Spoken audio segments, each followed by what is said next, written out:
Hey guys, welcome to my first YouTube video. I know this is long overdue, but I finally decided to film it. Today's video is actually going to be a story time on my labor and delivery. So on Monday, August the 26th, I had a doctor's appointment for my 37-week appointment, and they had me come in. I had my doctor check me. He did check me, however I was not dilated anything, but I was 50% effaced. He told me I would probably be due or have the baby maybe within the next few days, a week.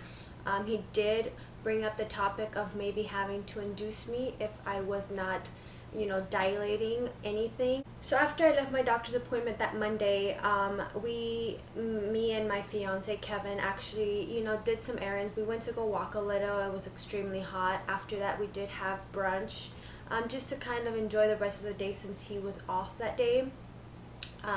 However, that same day, Monday, around, I want to say about 5 o'clock, I started getting mild pains. However, I did think that they were Braxton Hicks just because of the fact that I was getting these Braxton Hicks contractions the week prior. So that whole week I was getting them, which obviously they weren't bad at all. They were just, minor cramps that I was used to already. But around 5:30 we went over to his grandparents' house and we were having a conversation with them, talking and whatnot, and his aunt was there, and I started to get, I want to say they were Braxton, but they were a little stronger. On a scale from 1 to 10, they were about a 3.5 or so. So maybe like around 5:30 she decided to time them. So she did time them. They were very close to each other and they were lasting more than a minute. However, I was still able to breathe through them and talk to them, so I didn't think much.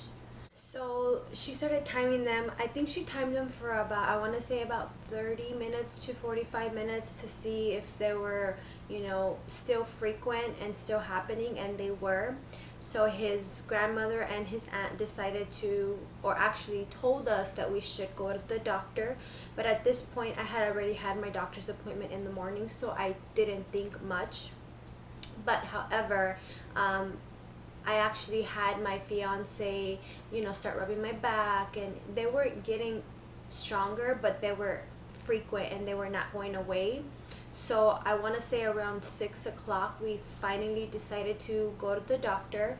Actually, we went to the hospital where I was going to deliver, and we had them check us in. And I went into the hospital. They did check me again to see if I was dilated. When I went in, she said I was a dimple dilated, meaning her pinky, the tip of her pinky was barely able to go in. So of course they couldn't keep me. So of course we actually ended up leaving. The doctor did tell me that most likely I would not be having the baby soon, just because me personally, I never actually seen my mucus plug come out. And if you are or have kids, they usually tell you that your mucus plug comes out before you're actually going to go into labor. It could be a few days, a week, a few hours. Well, I never got mine, so I never thought that I was actually going to be in labor anytime soon. But then again, I never actually seen it, so it could have been that I got it, or it could have been that I didn't. I'm not too sure, but that's what was in the back of my mind. The first time we got admitted to the hospital was at that first time at 7:30. We were there. They checked me an hour later, no dilation, so we ended up being let go. Around 9 o'clock is exactly when we left. We live, I want to say, about 30 minutes with no traffic, up to an hour with traffic distance from the hospital. So once we left, I started getting stronger contractions. I want to say at this point, from a scale of 1 to 10, there were about a 5, 5.5. However, we did take 30 minutes to get here. When we got to the house, I actually started getting them stronger. However, I didn't want to go back just because the fact that when I was there, they told me, I was just a little bit dilated, not even 1 centimeter. So I didn't want to go back just because I knew, or I thought I knew, that I wouldn't be in labor. The 30 minutes we took to get home, I thought, okay, you're not going to be in labor. 30 minutes, they just checked you. You were nothing dilated. So, I didn't think much. So of course, they started getting stronger. At this point, I was still able to kind of talk through them and breathe through them. I was doing the breathing method, which helped a lot. However, they were getting a little stronger, and I remember my fiance and we went to one of the classes at the hospital, you know, preparing for the baby and whatnot. And I remember they said that something that can help me ease the pain was doing what's called like a slow dance, I believe, where you go and you hug your partner, like if you guys are slow dancing, and you know, he'll rub on your back, which he did. So I did the slow dancing with my fiance for a while. The pains were getting very uncomfortable. I want to say at this point it was about 10:30 p.m. at night, and they were about a 6.5, so they were getting very stronger. However, I did not want to go to the doctor just for them to send me back home. So at this point, it's around 10:30 p.m. at night. I'm very uncomfortable. The cramps, or contractions, I'm sorry, are getting extremely painful. Also, one thing that I remembered in the class was they said that if you have pain, to kind of ease you and relax you, it's a good idea to actually go inside a warm shower and let the water hit you, which I did, and oh my god, that was the best thing. That helped me so much. I was in the shower, I got in the shower twice, but because of the pains, you know, that was the only thing that was helping me. I was in the shower for, I want to say, about 25 to 30 minutes, just standing there in the water, letting it hit my back, since that's where my contractions were, my lower back. Somewhat in my lower front, but usually my lower back. So of course I let the water hit it. It helped so much. In the meantime, my fiance, because he was helping me so much, he did an amazing job.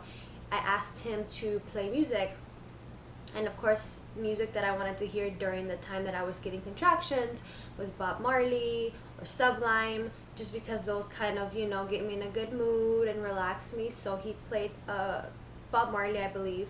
And after each contraction, when I would get a little break, I would kind of just dance in there, which relaxed me so much. Because let me tell you, during the contractions, they are uncomfortable and painful. So I was in there for 30 minutes. I got out. I started doing the slow dance method again. The contractions are getting more uncomfortable, more stronger. At this point, they're about a 7, I want to say. It's about 11 o'clock at night. They're not going away. I'm kind of, okay, not kind of, I was actually crying through them, you know, because they were so painful. I was making kind of some weird noises, you know, but come on, who isn't? They were horrible. And so they weren't going away. The slow dancing was no longer helping. I was actually getting pain more in my back, so I decided to jump in the shower again. Mind you, I didn't wash with soap. I just stood there in the water, and it helped. So I went in again. It helped me for, I want to say, about 10-15 minutes. The shower was no longer helping me. It was getting too painful. Contractions were coming frequent. They were coming with longer periods of time, and they were non-stop. So at this point, I couldn't take it anymore. I want to say about 10 minutes after that, I told my fiance, let's go, I'm ready, I can't take it. So we get to the hospital at 12 midnight, and some of the nurses recognized me from the few hours that we were there before. They recognized me, so they asked if I was there again because of the contractions. I told them yes. So they admitted me into a room. They came to check me. At 12, when I was admitted, I was 2 centimeters dilated, so they decided to keep me at the hospital. Now when I got there, right off the bat, they asked me if I wanted an epidural. I said yes, just because me, I have no pain tolerance. Everything hurts, everything, like I cannot do pain. So of course I asked for it. So they had already had me sign the papers and everything in case I wanted to ask for it at that moment or a little later. They had the form where it says I consented to getting that. So that was already set. Then I want to say an hour after they came in to check me again. At this point, the contractions were very, very painful. They were now at a, I want to say 7.5, maybe an 8. They came to check me, They checked me an hour later, and I was dilated to 4 centimeters. I want to say at this point it was about 1:30ish. With no epidural, I was in pain. I was already over it. I was kind of just like, okay, I want the epidural. However, when I asked for it, one of the nurses said that the doctor that was going to give the epidural was not in the hospital, that I believe she or he was across the street somewhere, or I'm not exactly sure, but they were not in the actual hospital to give it to me. So of course they needed me to wait, and at this point I was just like, okay, like these are strong, these are very uncomfortable. So they ended up giving me medication through an IV. I'm not exactly sure what they gave me, but I did know it kind of helped a little, but not it really.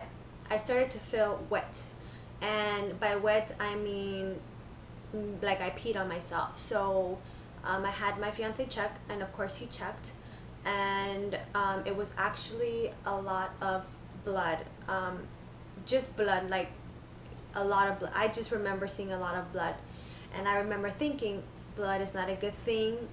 This is something that they need to come check, because I'm not very sure why blood's coming out.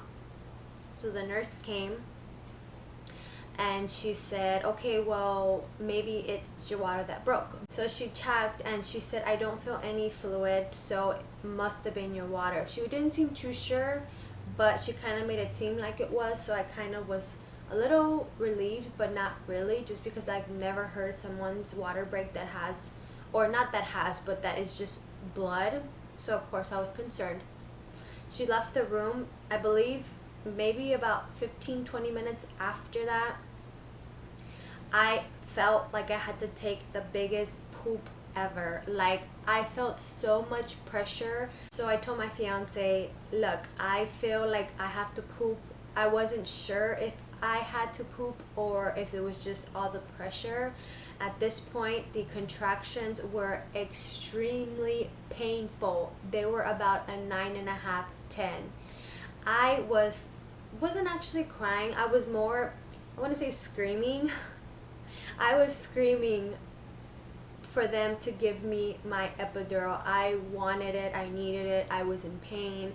I didn't want to feel pain anymore. It was bad. So I told the nurse, or my fiance told the nurse to come. She came, and I told her I had to, well, I felt like I had to poop, and she checked.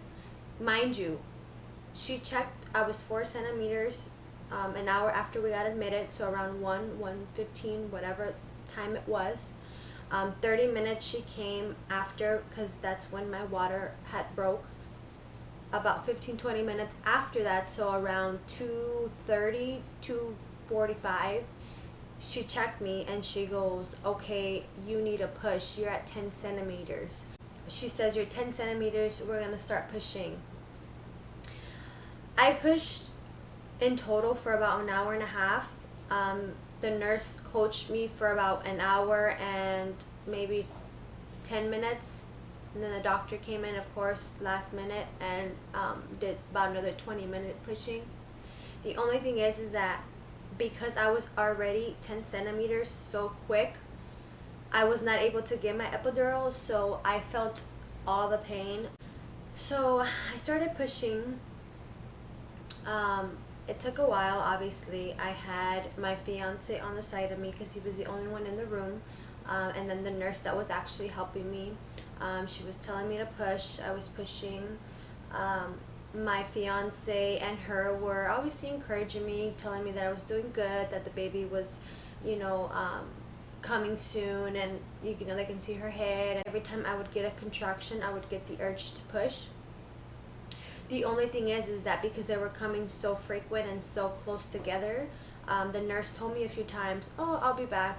I don't know, I guess because the month that I had the baby in August, they were very busy at the hospital, so they were kind of going back and forth with people that were in labor or delivery. And so she would leave the room, and at the time that she would leave the room, she would leave for about 10, 15, maybe even less, but they felt like so long. I would get the urge to push. My amazing fiance that I love with all my heart was actually coaching me, because she would leave, I would get the urge to push, and he would be the one to hold my legs open, tell me to breathe, and count for me while I push. Let me tell you, he's seen everything. He's seen the baby come out. He helped me postpartum. He's just amazing. I started to push on my stomach to get rid of my placenta, which, let me tell you, when you're not on epidural or any pain medication, you feel everything. I felt when they were pushing on my stomach so hard to get that out, of course, because they have to. It hurt so much. I was not prepared for the pain that was coming, because I thought that was it, but it was not, unfortunately for me. After I had the baby, they birthed my placenta, and so I did end up tearing. I ended up tearing on top and on bottom. The only good thing that it was a first degree tear, so it wasn't that bad. However, it was still a tear, so it was something that the doctor had to stitch up. They did stitch me up. Like I said, it was on top and on bottom, whatever the heck that means, because I don't know. Never did my research on tearing. I did my research on other things, but not that. I was not prepared for that. But he took, I want to say, about 20 minutes to sew me back up. It was really quick. It wasn't that long. However, he did have to give me some injections on the sides of my vagina, just to, I guess, kind of not numb it completely, but numb it enough for me not to feel the whole pain of him stitching me up. So he did end up doing that. Once he did that, of course, I was able to hold the baby. I did forget to mention, right before I pushed her out, I did get the ring of fire. If you don't know what that is when you are pushing the baby out or whatnot and your vagina is on fire. Let me tell you, it burns so bad. It was very painful. However, it was still something that I was able to put up with, just because I knew that that was the reason, because she was coming out. Blood levels were extremely low, so they were very concerned, to the point where they decided to give me 2 blood transfusions. They did give me 2 blood transfusions. So the first one they gave me that same night, I want to say. Mind you, I'm bleeding so much, and yet they're coming every 4 hours to take out about a tube or 2 of blood to kind of see how I am doing. So because of everything that I went through, it was actually pretty hard. I didn't get to do some things that I had my mindset on, meaning like breastfeeding and being able to help my fiance at the hospital and at home, just because for the first couple days, even when we got home, he was doing everything. He was feeding the baby, changing the baby, because I know that I needed time for myself to heal, just because I wasn't able to sit right.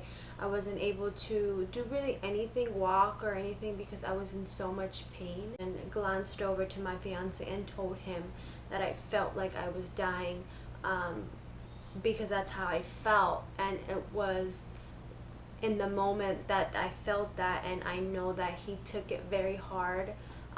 So did I. It's hard not to get emotional, but it was just a lot of things that had happened. Hope you guys liked the video. Don't forget to subscribe, like, and comment below.